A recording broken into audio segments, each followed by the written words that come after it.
ପିଶାଚ ଶବ୍ଦଟି ଶୁଣିବା ଖୁବ୍ ଭୟଙ୍କର। କେବଳ ଶୁଣିବା ପାଇଁ ନୁହେଁ, ଅସଲ ଜୀବନରେ ମଧ୍ୟ ଏମାନେ ଖୁବ୍ ନିର୍ଦ୍ଦୟୀ ଓ ଭୟାନକ ହୋଇଥାନ୍ତି। ଅବଶ୍ୟ ପିଶାଚମାନଙ୍କ ଏ ଦୁନିଆରେ ଅବସ୍ଥିତିର କୌଣସି ପ୍ରମାଣ ନାହିଁ। ତାମାନେ ଏଇଆ ନୁହେଁ ସେମାନେ ନାହାନ୍ତି। ଯେପରି ଭଗବାନଙ୍କୁ ନ ଦେଖିବା ପରେ ମଧ୍ୟ ଆମେ ବିଶ୍ୱାସ କରିଥାଉ ସେହିପରି। ହେଲେ ଅନ୍ତର ଏତିକି ଯେ ଭଗବାନଙ୍କୁ ଆମର ଭବିଷ୍ୟତରେ ଦର୍ଶନ ହେଲେ ଆମ ଜୀବନ ଧନ୍ୟ ହୋଇଯିବ। କିନ୍ତୁ ପିଶାଚର ଗୋଟିଏ ଝଲକରେ ନର୍କ ହୋଇପାରେ ଜୀବନ। ଏତିକି ଜାଣିବା ପରେ କିଏ ଅବା ନ ଚାହିଁବ ତାର ପ୍ରାଣରକ୍ଷା ପିଶାଚ ଠାରୁ। କିନ୍ତୁ ଏମିତି କ'ଣ ହୋଇପାରେ ଯିଏ ନିଜସ୍ୱ ଇଚ୍ଛାରେ ପିଶାଚକୁ ସାକ୍ଷାତ କରିବା ପାଇଁ ଚାହିଁବ? ଦର୍ଶକ ବନ୍ଧୁ, ପିଶାଚକୁ ଆପଣମାନଙ୍କୁ ସ୍ୱାଗତ। ମୁଁ ରଞ୍ଜିତ ସ୍ୱାଗତ କରୁଛି ମୋର ଚ୍ୟାନେଲ ଭୂତ ଟ୍ରାଭେଲ ହରର ଷ୍ଟୋରିକୁ। ଚାଲନ୍ତୁ ଆରମ୍ଭ କରିବା ଆଜିର କାହାଣୀ। ଅଜୁ ପତ୍ରକାର ଭାବରେ କାର୍ଯ୍ୟ କରୁଥାଏ। ଆୟ କିଛି ଖାସ୍ ହେଉନଥାଏ। ଘରେ ସ୍ତ୍ରୀ ତନୁ ଓ ଛୋଟ କୁନି ଝିଅ ରୀତି। ରୀତିର ପାଠପଢ଼ା, ଘର ଖର୍ଚ୍ଚ ଏମିତିରେ ସରିଯାଏ ଦରମା ତକ। ସ୍ତ୍ରୀ ତନୁର ସବୁବେଳେ ଅଶାନ୍ତି ପଇସାକୁ ନେଇ। ଆଜି ମହଙ୍ଗା ଶାଢ଼ୀ ଚୁଡ଼ି କିଣିବା, ଆଉ କେବେ ସିନେମା, କେବେ ସାଙ୍ଗମାନଙ୍କ ସହିତ କିଛି ପାର୍ଟି, ଏସବୁ ପାଇଁ ପଇସା ନିଅଣ୍ଟ। ତେଣୁ ଘରକୁ ଆସିବା ମାତ୍ରେ ଶୁଣେଇବା ଆରମ୍ଭ କରିଦିଏ ଅଜୁକୁ। ଅଜୁ କିନ୍ତୁ କିଛି ନ କହିବା ଉଚିତ ମନେ କରି ସେଠାରୁ ଚାଲିଯାଏ। ପରବର୍ତ୍ତୀ ମୁହୂର୍ତ୍ତରେ ତନୁ ମଧ୍ୟ ନିଜର ସ୍ୱାମୀର ଦୁଃଖ ବୁଝି ହସ ଖୁସିରେ ଚଳି ଯାଉଥାଏ। ସେଦିନ ଅଜୁ ଘରେ ନଥାଏ। ତନୁ ତାର କିଛି ସାଙ୍ଗଙ୍କୁ ନିମନ୍ତ୍ରଣ କରିଥାଏ ଘରକୁ ଖାଇବା ପାଇଁ। ବହୁତ ପ୍ରକାରର ଖାଇବା ତିଆରି କଲା। ଘର ଦ୍ୱାରା ସଫା ସୁତୁରା, ନୂଆ ନୂଆ ସାଜସଜ୍ଜା ଉପକରଣରେ ଯଥାସମ୍ଭବ ସଜେଇଥାଏ ଘରକୁ। କାରଣ ତାର ସବୁ ସାଙ୍ଗ ବଡ଼ ଓ ଧନୀ ଘରର ହୋଇଥିବା ବେଳେ ତନୁ ଗୋଟିଏ ମଧ୍ୟମ ପରିବାରର। କିଏ କାଳେ କ'ଣ କହିଦେବ ତାର ଘରର ଅବସ୍ଥାକୁ ନେଇ, ସେଥିପାଇଁ ସାଜସଜ୍ଜା ଚାଲିଥାଏ ତନୁର। ରୀତିକୁ ଭଲ ପୋଷାକ ପିନ୍ଧି ନିଜେ ମଧ୍ୟ ଗୋଟିଏ ସୁନ୍ଦର ଓ ମହଙ୍ଗା ଶାଢ଼ୀ ଓ ଗହଣା ପିନ୍ଧି ପକେଇଲା। ସବୁ ଠିକ୍ଠାକ୍ ଚାଲିଥାଏ। ଦ୍ୱିପହର 2ଟା ସମୟ। 3-4ଟା ଆଧୁନିକ ବେଶ ପୋଷାକର ନାରୀ ଆସିଲେ ତନୁ ଘରକୁ। ସେମାନେ ଥିଲେ ତନୁର ସାଙ୍ଗମାନେ। ବଡ଼ ବଡ଼ ଘରରୁ ଆସିଥାନ୍ତି ସମସ୍ତେ। ତନୁର ସେହି ସାଜସଜ୍ଜାରେ ଘରଟି ସୁନ୍ଦର ଦିଶୁଥିଲା। ତାର ଓ ତା ଝିଅର ବେଶ ପୋଷାକ ଦେଖି ଆଉ କିଛି ଲକ୍ଷ୍ୟ ନ କରି ଖାଇବାକୁ ବସିଲେ ସମସ୍ତେ। ତନୁ ଖୁସି ଥିଲା କି କେହି ତାର ଘରର ଅବସ୍ଥା ଜାଣିପାରିଲେ ନାହିଁ। ଧନୀ ଦେଖେଇ ହେବା ତାର ଚେଷ୍ଟା ସଫଳ ହୋଇଥାଏ। ଠିକ୍ ଖାଇବା ବଢ଼ା ଆରମ୍ଭ ହୋଇଥାଏ। ସମସ୍ତେ ଖୁସିରେ ଖାଉଥାନ୍ତି। ବାହାରୁ ଅଜୁ କାମ ସାରି ଘରକୁ ଫେରିଲା। ତାକୁ ହୀନ ନଜରରେ ଚାହିଁବାକୁ ଲାଗିଲେ ତନୁର ସାଙ୍ଗମାନେ। ମଳିନ ପୋଷାକ, ବଡ଼ ଦାଢ଼ି, କେଶ। ତନୁ ନ ଚାହିଁବା ପରେ ମଧ୍ୟ ପରିଚୟ ଦେଲା, ଇଏ ମୋ ସ୍ୱାମୀ। ସତ କହିବାକୁ ଗଲେ ଅଜୁର ଆଜି ଘରକୁ ଆସିବାର ନଥିଲା। କାମ ଶୀଘ୍ର ସରିଯାଇଥିବାରୁ ଝିଅ ରୀତି ପାଇଁ ଚାଲି ଆସିଥିଲା ଘରକୁ। ତନୁର ଜଣେ ସାଙ୍ଗ ନ କହି ରହିପାରିଲେ ନାହିଁ, ଆରେ ତନୁ, ତୋର ପୁଣି ଏପରି ପସନ୍ଦ? ବିଶ୍ୱାସ ହେଉନି। ତୁ ରାଜକୀୟ ଢଙ୍ଗରେ ଚଳୁଥିବା ବେଳେ ତୋ ସ୍ୱାମୀର ଏ କି ବେଶ? ହସିବା ଆରମ୍ଭ କରିଦେଲେ ସମସ୍ତେ। ସେମାନଙ୍କର ହସିବା ବୋଧହୁଏ ଅପମାନିତ ଲାଗିଲା ଅଜୁକୁ। ରୀତି ମଧ୍ୟ ବାପା ବାପା ଡାକି ପଛେ ପଛେ ଚାଲିଗଲା ଅଜୁର। ଖାଇବା ସରିଲା। ତାର ସାଙ୍ଗମାନେ ଅଟହାସ୍ୟ କରି କହୁଥାନ୍ତି, ଯେମିତି ଘର ସେମିତି ବର। ଯିଏ ଯାହା ଘରକୁ ପ୍ରତ୍ୟାବର୍ତ୍ତନ କଲେ। ରାଗରେ ଜର୍ଜରିତ ତନୁ ସବୁ ଫିଙ୍ଗି ଫୋପାଡ଼ିବା ଆରମ୍ଭ କଲା। ଅଜୁ ରାଗ ଶାନ୍ତ କରିବା ପାଇଁ ତନୁକୁ କ୍ଷମା ପ୍ରାର୍ଥନା କଲା। ତାରି ପାଇଁ ସମସ୍ତଙ୍କ ସମ୍ମୁଖରେ ଲଜ୍ଜିତ ହୋଇଥିବାରୁ ଅଜୁ ସତରେ ଦୁଃଖିତ ଥିଲା। ଏତିକି କହି କ୍ଷମା ମାଗୁଥାଏ ତନୁକୁ। କେଜାଣି କ'ଣ ହେଲା, ଜୋରରେ ଚାପୁଡ଼ା ମାରିଲା ଅଜୁ ଗାଲରେ। ଆଗରୁ ଅନେକ ଥର ଝଗଡ଼ା ହେଇଥିଲେ ହେଁ ଏମିତି ଘଟଣା ଇଏ ପ୍ରଥମ। ଆଖିରୁ ଲୁହ ଗଡ଼ିଗଲା ଅଜୁର। କେବଳ ଗୋଟିଏ କଥା ଭାବୁଥାଏ, କ'ଣ ମୋର ଅସ୍ତିତ୍ୱର କୌଣସି ମୂଲ୍ୟ ନାହିଁ? ମୋ ବିବାହିତା ସ୍ତ୍ରୀର ମୋ ପ୍ରତି ଏପରି ବ୍ୟବହାର? ତନୁ ରାଗରେ ଚାପୁଡ଼ା ମାରିଥିଲା ସତ, ବାରମ୍ବାର କ୍ଷମା ମାଗୁଥାଏ। କିନ୍ତୁ ଅଜୁକୁ କିଛି ଶୁଣାଯାଉନଥାଏ। ସେ ମନେ ମନେ ଭାଙ୍ଗି ଯାଇଥିଲା। ଚାରିଦିଗ ଅନ୍ଧକାର ଦିଶୁଥିଲା ତାର ଆଖିକୁ। ତଥାପି ନୀରବରେ ନଖାଇ ଶୋଇପଡ଼ିଲା। ଝଗଡ଼ା ତ ଦୂରର କଥା, କାହା ସହ ସାଧାରଣ ବାର୍ତ୍ତାଳାପ କରିବାକୁ ମଧ୍ୟ ଆଗ୍ରହୀ ନଥିଲା। ଏମିତି ବିତିଗଲା ରାତି। ସକାଳୁ ଚା ନେଇ ଆସିଥାଏ ତନୁ, ଆଉ ସାଥିରେ କ୍ଷମା ମାଗିବା ନିମନ୍ତେ ଗତ ରାତ୍ରି ପାଇଁ। ଆଉ କେବେ ଏମିତି ହେବ ନାହିଁ, ଏଇଆ କହିବାକୁ ଆସିଥାଏ। କିନ୍ତୁ କିଛି କହିବାର ଅବସର ନ ଦେଇ କାର୍ଯ୍ୟାଳୟ ପାଇଁ ବାହାରକୁ ବାହାରି ବସିଲା। ତନୁ ମଧ୍ୟ ବାହାର ପର୍ଯ୍ୟନ୍ତ ଗଲା କ୍ଷମା ମାଗିବା ନିମନ୍ତେ। ଏସବୁକୁ ଅଣଦେଖା କରି ଆଗକୁ ବଢ଼ି ଚାଲିଲା ଅଜୁ। କାର୍ଯ୍ୟାଳୟରେ କିଛି ଖାସ୍ ମନ ଲାଗୁନଥାଏ ତାର। କାଲିର ସେ ଚଟକଣାର ଶବ୍ଦ ଗୁଞ୍ଜରିତ ହେଉଥାଏ ତା କାନରେ। ଏମିତି ଅନ୍ୟମନସ୍କରେ କେତେ କ'ଣ ଭୁଲ କରିଦେଇଥାଏ କାଗଜପତ୍ରରେ। ଅଫିସ ପିଅନର ଡାକରେ ଚମକି ପଡ଼ିଲା ଅଜୁ। ପିଅନଟି କହିଲା, ବଡ଼ବାବୁ ଆପଣଙ୍କୁ ଡାକୁଛନ୍ତି।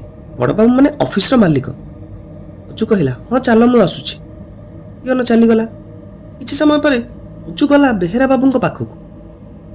ସାର୍, ଆପଣ ଡାକିଥିଲେ? ବେହେରା ବାବୁ କହିଲେ, ହଁ ଅଜୁ, ଆସ ବସ, ତମ ସହିତ କିଛି କଥାବାର୍ତ୍ତା ଅଛି। ସତ କହିବାକୁ ଗଲେ ତମେ ଆଜିକାଲି ବେଶ୍ ଅନ୍ୟମନସ୍କ ରହୁଛ, ସେଥିପାଇଁ ତୁମ କାମରେ ବହୁତ ତ୍ରୁଟି ହେଉଛି। ମୁଁ ଗୋଟିଏ ମାଲିକ ଭାବରେ ଏଇଆ ଚାହିଁବି ଯେ ମୋର କାମ ନିର୍ଭୁଲରେ ହେଉ, ତେଣୁ ମୁଁ ତୁମକୁ ଚାକିରିରୁ ବାହାର କରୁଛି। ଦରମା ହିସାବ କରି ଅଧଘଣ୍ଟା ଭିତରେ ଦେଉଛି। ଚାକିରି ଚାଲିଯିବ। ପାଦ ତଳୁ ମାଟି ଖସିଗଲା ଅଜୁର। ପ୍ରୀତିର ପାଠପଢ଼ା, ଘର ଖର୍ଚ୍ଚ କିପରି ଚଳିବ? ନୂଆ ଚାକିରି ତୁରନ୍ତ ଖୋଜିବା ଖୁବ୍ କଷ୍ଟକର। ଅନେକ ନେହୁରା ହେଲା ମାଲିକଙ୍କୁ, ଆଉ କେବେ ମଧ୍ୟ ଅଭିଯୋଗର ସୁଯୋଗ ଦେବ ନାହିଁ ତାଙ୍କୁ। ପଦିଏ ଶୁଣିଲେ ନାହିଁ ମାଲିକ। ଉପଯୁକ୍ତ ପ୍ରାପ୍ୟ ଦରମା ଦେଇ ଆଉ କେବେ ନ ଆସିବା ପାଇଁ କହିଲେ। ସେଠାରୁ ବାହାରିଗଲା ଅଜୁ। ଘରକୁ ଯିବା ପାଇଁ ଇଚ୍ଛା ନଥାଏ। ଯିବ ବା କେଉଁ ମୁହଁ ନେଇ? ଚାକିରି ଚାଲିଗଲା। ପୁଣି ତନୁର କଥା ଶୁଣା, ଝିଅର ଚକୋଲେଟ୍ ପାଇଁ ରାଗରୁଷା। କ'ଣ କରିପାରିବ?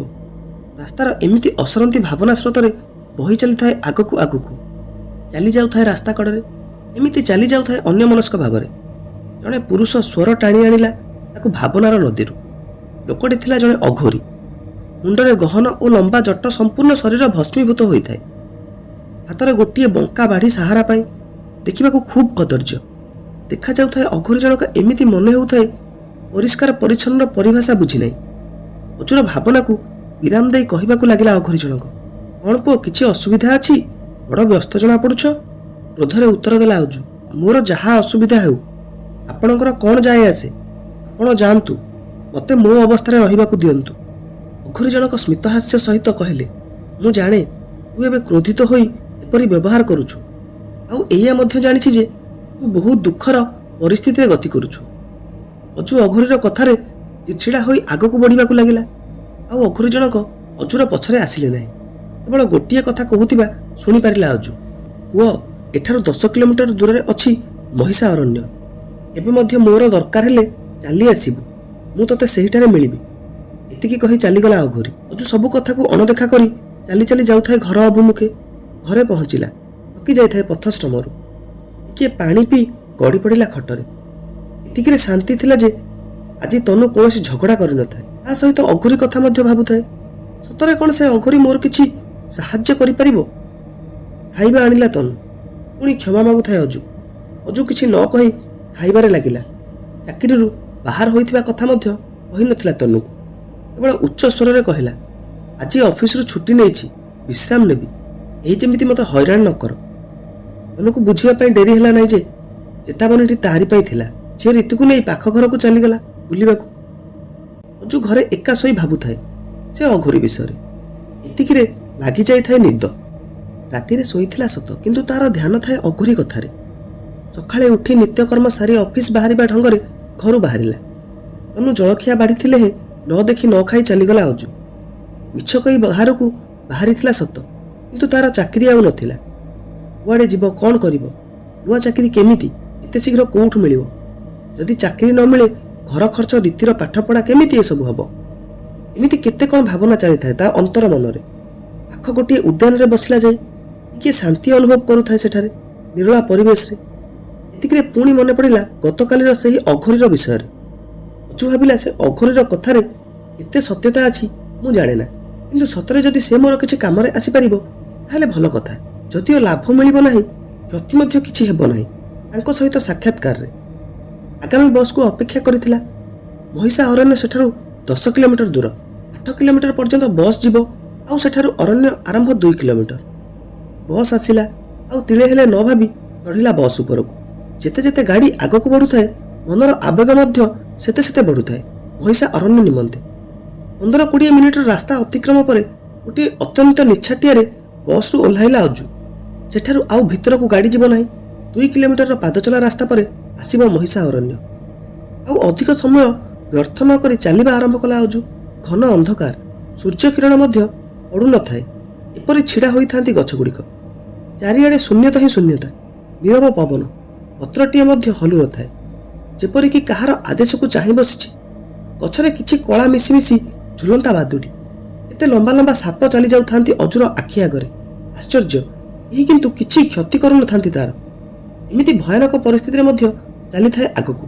ହଠାତ୍ କିଏ ଜଣେ ପଛରୁ ଡାକିଲା, ତୁ ଆସିଗଲୁ? ପଛକୁ ମୋଡ଼ି ଚାହିଁଲା ଅଜୁ। ଠିଆ ହୋଇଥାଏ ଅଘୋରୀ, ସେଇ ପୁରୁଣା ଓ କଦର୍ଯ୍ୟ ବେଶ।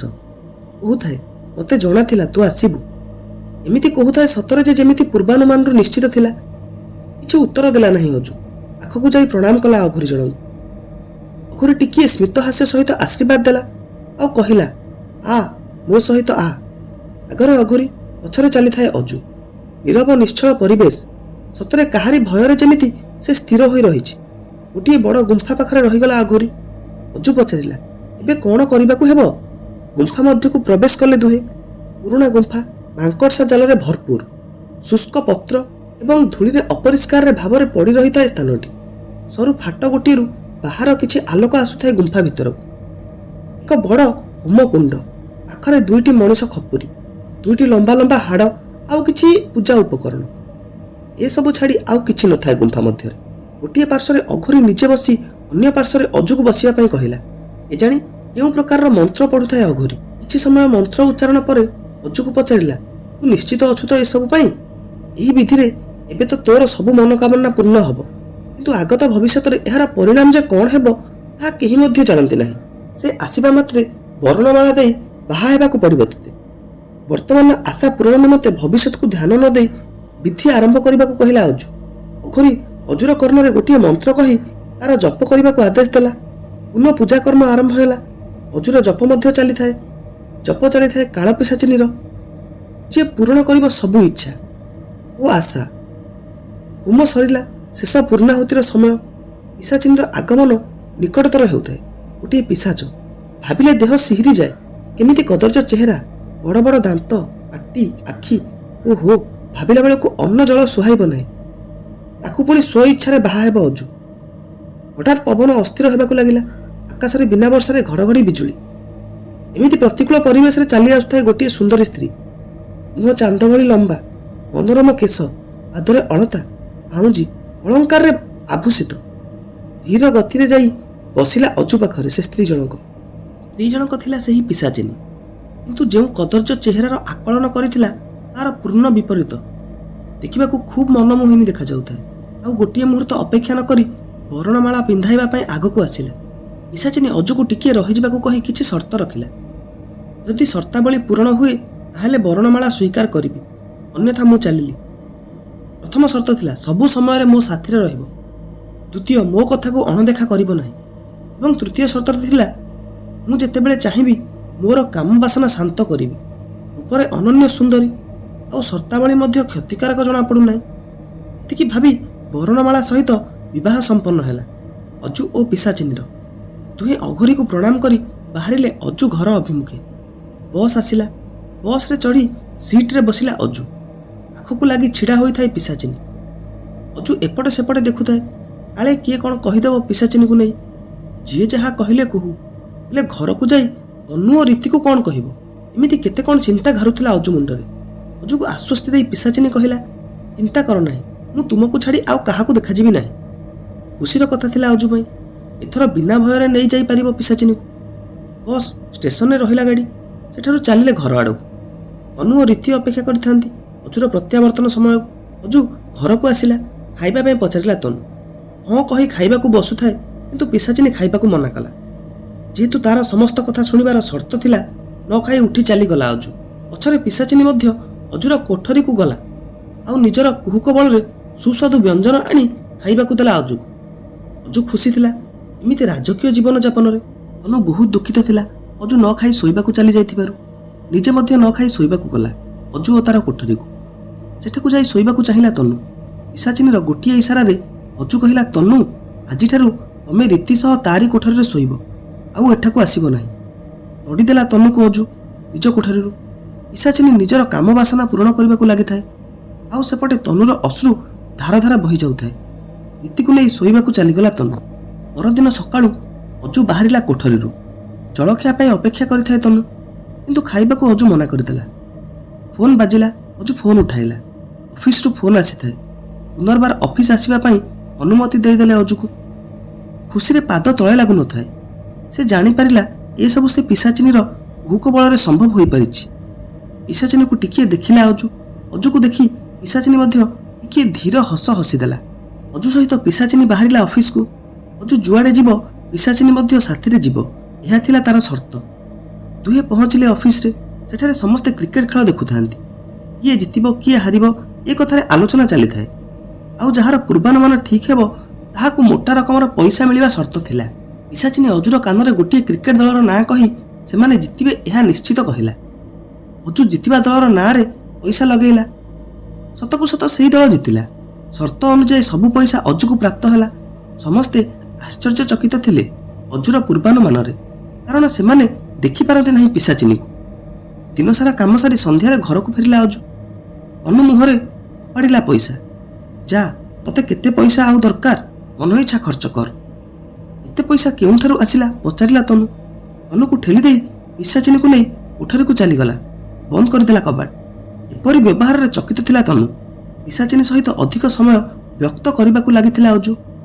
ପିଶାଚିନୀ ତାକୁ କୁପଥରେ ନେଇଯାଉଥାଏ। କାମ, ଲୋଭ, କ୍ରୋଧ, ହିଂସା ଦିନକୁ ଦିନ ବଢ଼ି ଚାଲୁଥାଏ ଅଜୁ ମନରେ। ତନୁ ସହିତ ତ ଯେପରି ସମ୍ପର୍କ ଛିନ୍ନ କରିଦେଇଥାଏ। ଯେତେ ନହେଲେ ବି ସେ ଥିଲା ପିଶାଚିନୀ। ଯଦିଓ କିଛି ଦେବା ଜାଣିଛି ତାହେଲେ ନେବା ମଧ୍ୟ ଜାଣିଛି। ସେଦିନ ତନୁ ରୀତିକୁ ନେଇ ଶୋଇଥାଏ। ପ୍ରାୟ ରାତିର 12ଟା ସମୟ ହେବ। କିଛି ଶବ୍ଦରେ ଖୋଲିଗଲା ତନୁର ଆଖି। ଗୋଟିଏ ଛାୟା ଦେଖିଲା ତାଙ୍କ କୋଠରୀ ବାହାରେ। କିନ୍ତୁ ବୋଧହୁଏ ଅଜୁ ଉଠିଥିବ ଏଇଆ ଭାବି ପୁଣି ଶୋଇପଡ଼ିଲା ତନୁ। ସେପଟେ ଯୁଆଡ଼େ ଗଲେ ସାଙ୍ଗରେ ଯାଉଥାଏ ପିଶାଚିନୀ। ତାର ସମସ୍ତ କଥା ମାନିବାକୁ ପଡ଼ୁଥାଏ। ଆଉ କୌଣସି ପରିସ୍ଥିତିରେ କାମ ଲାଳସା ମେଣ୍ଟାଇବା ଏସବୁରୁ ବିରକ୍ତ ହୋଇଯାଇଥାଏ ଅଜୁ। ଯେଉଁ ସର୍ତ୍ତ ଓ ରାଜକୀୟ ଭୋଗବିଳାସକୁ ସେ ପସନ୍ଦ କରୁଥିଲା ଏବେ ମୁକ୍ତ ହେବାକୁ ଚାହୁଁଥାଏ ସେ। ସକାଳ ହେଲା, ତନୁ ଦେଖିଲା ରୀତିକୁ ପ୍ରବଳ ଜ୍ୱର, ଖଇ ଫୁଟୁଥାଏ। ଅଜୁ ପାଖକୁ ଯାଇ କବାଟ ବାଡ଼େଇଲା। ଅଜୁ ବାହାରକୁ ଆସି ଚିଡ଼ିକି ପଚାରିଲା, କ'ଣ ହେଲା? ଏମିତି କବାଟ ବାଡ଼େଇବାର ମାନେ କ'ଣ? କାନ୍ଦି କାନ୍ଦି କହିଲା ତନୁ। ଆଖିରେ ରୀତି ପ୍ରତି ମାଆର ଦୁଃଖ ଝଲସୁଥାଏ। ଅଜୁ ରୀତିକୁ ପ୍ରବଳ ଜ୍ୱର, ଚାଲ ତାକୁ ଡାକ୍ତର ପାଖକୁ ନେଇଯିବା। ଝିଅର ନାଁ ଶୁଣି ବାହାରୁଥାଏ ଅଜୁ। ପଛରୁ କାହାରି ହାତ ସ୍ପର୍ଶ ରୋକିଦେଲା ଅଜୁକୁ। ପିଶାଚିନୀର ବିରୋଧ ଯୋଗୁଁ ତନୁ ସହିତ ଯିବାକୁ ମନା କଲା ଅଜୁ। କିନ୍ତୁ ମନରେ ବହୁତ ଦୁଃଖିତ ଓ ଅପମାନିତ ମନେ କରୁଥାଏ ନିଜକୁ। ତନୁ ମଧ୍ୟ ଅଜୁର ଏପରି ବ୍ୟବହାରରେ ବିରକ୍ତ ହୋଇ ରୀତି ଓ ଜରୁରୀ କିଛି ସାମାନ ଧରି ତାର ବାପ ଘରକୁ ଯିବାକୁ ବାହାରିଲା। ଅଜୁ ଚାହିଁକି ବି ସତ କ'ଣ ତନୁକୁ କହିପାରୁନଥାଏ, କାରଣ ପିଶାଚିନୀ ଜାଣିଲେ ସମସ୍ତଙ୍କୁ ମାରିଦେବ। ବ୍ୟାଗ ଓ ରୀତିକୁ ନେଇ ବାହାରିଲା ତନୁ। ଗାଡ଼ିଟିଏ ଭଡ଼ା କରିଥାନ୍ତି। ଯେତେ ନହେଲେ ବି ତନୁର ସତୀତ୍ୱ ପାଇଁ ଅଜୁର କିଛି କ୍ଷତି କରିପାରୁନଥାଏ ପିଶାଚିନୀ। କିନ୍ତୁ ଏଥର ତନୁ ଚାଲିଗଲା ଦୂରକୁ। ଏଇଆ ତ ଚାହୁଁଥିଲା ସେ। ଜୀବନକୁ ନର୍କ କରିଦେଇଥାଏ ଅଜୁର। ଖାଇବା ଏମିତି ପ୍ରକାରରେ ଦିଏ ତା ଉପରେ ଲମ୍ବା ଲମ୍ବା ପୋକ ଥାଆନ୍ତି। ଆମ ବାସନା ଶାନ୍ତ ନ କଲେ ଦେଉଥାଏ ଅସହ୍ୟ ଯନ୍ତ୍ରଣା। ମରିବାକୁ ଚାହୁଁଛି ହେଲେ ମରିପାରୁନାହିଁ। ଏପରି ଦୁର୍ଦ୍ଦଶା ଥିଲା ତାର। ସମସ୍ତ ଧନ ସମ୍ପତ୍ତି ତୁଚ୍ଛ ଲାଗିବାକୁ ବସିଲା। ଘରୁ ବାହାରି ପାରୁନଥାଏ। ନିଜ ଘରେ ସେ ବନ୍ଦୀ ହୋଇ ରହିଯାଇଥିଲା ପିଶାଚିନୀର। ହେଲେ ଯେଉଁଠି ଶୈତାନ ଅଛି ଭଗବାନ ମଧ୍ୟ ଅଛନ୍ତି। ଏମିତି କିଛି ଦିନ ଚାଲିଗଲା। ତନୁ ଭାବିଲା ଟିକିଏ ଦେଖା କରି ଆସିବ ଅଜୁକୁ। ଘରକୁ ଯାଇ କବାଟ ବାଡ଼େଇଲା, ହେଲେ କେହି ଖୋଲିଲେ ନାହିଁ କବାଟ। ସନ୍ଦେହରେ ଝରକା ପଟରୁ ଦେଖିଲା ତନୁ। ତଳେ ଅସହ୍ୟ ଯନ୍ତ୍ରଣାରେ ଛଟପଟ ହେଉଥାଏ ଅଜୁ, ଯେମିତି ତାକୁ କାଠ କଣ୍ଢେଇ ପରି କିଏ ଖେଳୁଛି। ଝରକା ଡେଇଁ ଘର ଭିତରକୁ ଗଲା। ଅଜୁକୁ କୋଳେଇ ଧରି କ'ଣ ହେଇଛି ପଚାରିଲା। ଅଜୁ କିଛି କହିବା ଆଗରୁ ସେଠାରେ ପିଶାଚିନୀ ପ୍ରକଟ ହେଲା। କିନ୍ତୁ ଏଥର ସୁନ୍ଦରୀ ନଥିଲା। ଥିଲା ତାର ଅସଲ ରୂପ, କଦର୍ଯ୍ୟ ଚେହେରା। ଅତ୍ୟନ୍ତ କ୍ରୋଧିତ ହୋଇ କହିଲା, ଚାଲିଯା ଏଠାରୁ, ଇଏ ମୋ ସ୍ୱାମୀ। ସବୁ ଧନ ସମ୍ପତ୍ତି ବଦଳରେ ତୋ ସ୍ୱାମୀ ନିଜକୁ ମୋତେ ସମର୍ପଣ କରିଛି। ତନୁ ଏସବୁ ଦେଖି ଚକିତ ରହିଗଲା। ଆଉ ଏଇଆ ମଧ୍ୟ ତନୁ ଜାଣିଗଲା ସେ ଏବେ ପିଶାଚିନୀର ମୁକାବିଲା କରିପାରିବ ନାହିଁ। ତେଣୁ ସେ ସେଠାରୁ ଚାଲିଗଲା। ସିନ୍ଦୁର ତାର ସଙ୍କଟରେ, ଚକ୍ଷୁରେ ଅଶ୍ରୁଧାରା, ଅନ୍ତରରେ ଅସହ୍ୟ ଯନ୍ତ୍ରଣା ଅଜୁକୁ ନେଇ। ସେ ନିଜକୁ ଦାୟୀ କରୁଥାଏ ଏସବୁ ପରିସ୍ଥିତି ପାଇଁ। ଆଉ କେତେ ଦୂର ଏହା ସତ୍ୟ ମଧ୍ୟ ଥିଲା। ସହର ବାହାରେ ଦକ୍ଷିଣକାଳୀ ମନ୍ଦିର। ସେଠାକୁ ଯାଇ କାନ୍ଦିବାକୁ ଲାଗିଲା ତନୁ। ଏପରି ଯନ୍ତ୍ରଣାଦାୟକ କ୍ରନ୍ଦନ ଦେଖି ମନ୍ଦିରର ପୂଜାରୀ ମହାଶୟ ପଚାରିଲେ, କ'ଣ ହେଲା ଝିଅ? ଏପରି କାନ୍ଦିବାର ଅର୍ଥ କ'ଣ? ମୂଳରୁ ଶେଷ ପର୍ଯ୍ୟନ୍ତ ସମସ୍ତ ବିଷୟରେ ବଖାଣିଲା ତନୁ ପୂଜାରୀ ଆଗରେ। ଏସବୁ ଶୁଣି ପୂଜାରୀ କହିଲେ, ମା, ସେ ହେଉଛି ପିଶାଚିନୀ। ତନ୍ତ୍ର ସାଧନା ବଳରେ ତାକୁ ପ୍ରାପ୍ତ କରାଯାଏ। ଆଉ ଏମାନେ ଏତେ ଭୟଙ୍କର ହୋଇଥିବେ ତାର ଆକଳନ ମଧ୍ୟ ଅସମ୍ଭବ। ମା କାଳୀଙ୍କ ପାଖରୁ କିଛି ପାଦୁକା ଦେଲେ ତନୁକୁ। ତନୁ ସେହି ପାଦୁକା ଟିକକ ନେଇ ଶୀଘ୍ର ଚାଲିଗଲା ଘରକୁ। ପିଶାଚିନୀ ତନୁକୁ ପୁନର୍ବାର ଦେଖି ଅତ୍ୟନ୍ତ କ୍ରୋଧିତ ହୋଇଯାଇଥାଏ। ପାଖକୁ ଆସିଲା ତନୁକୁ ମାରିବା ପାଇଁ। ଠିକ୍ ସମୟରେ ତନୁ ମା କାଳୀଙ୍କ ପାଦୁକାକୁ ଛିଞ୍ଚିଦେଲା ପିଶାଚିନୀ ଉପରେ। ଜଳିପୋଡ଼ି ଛାରଖାର ହୋଇଗଲା ସେ। ଅଜୁର ଦେହ ବିଗିଡ଼ିବାକୁ ଲାଗିଥାଏ। ତାକୁ ଡାକ୍ତରଖାନାରେ ଭର୍ତ୍ତି କରାଗଲା। କିଛି ଦିନ ମଧ୍ୟରେ ସୁସ୍ଥ ହୋଇ ଭଲରେ ଘରକୁ ଆସିଲା। ସମସ୍ତେ ଖୁସିରେ ରହିଲେ। ଏଥର ଆଉ ନା ଥିଲା ରାଗ, ରୁଷା, କଳି, ଝଗଡ଼ା। ସମସ୍ତେ ଖୁସିରେ ରହିଲେ। କାହାଣୀଟି ଏଇଠି ସରିଲା। ଯଦି କାହାଣୀଟି ଭଲ ଲାଗିଥିବ ଲାଇକ୍, ସେୟାର, ସବସ୍କ୍ରାଇବ୍ କରିବେ। ରହିଲି, ଜୟ ଜଗନ୍ନାଥ।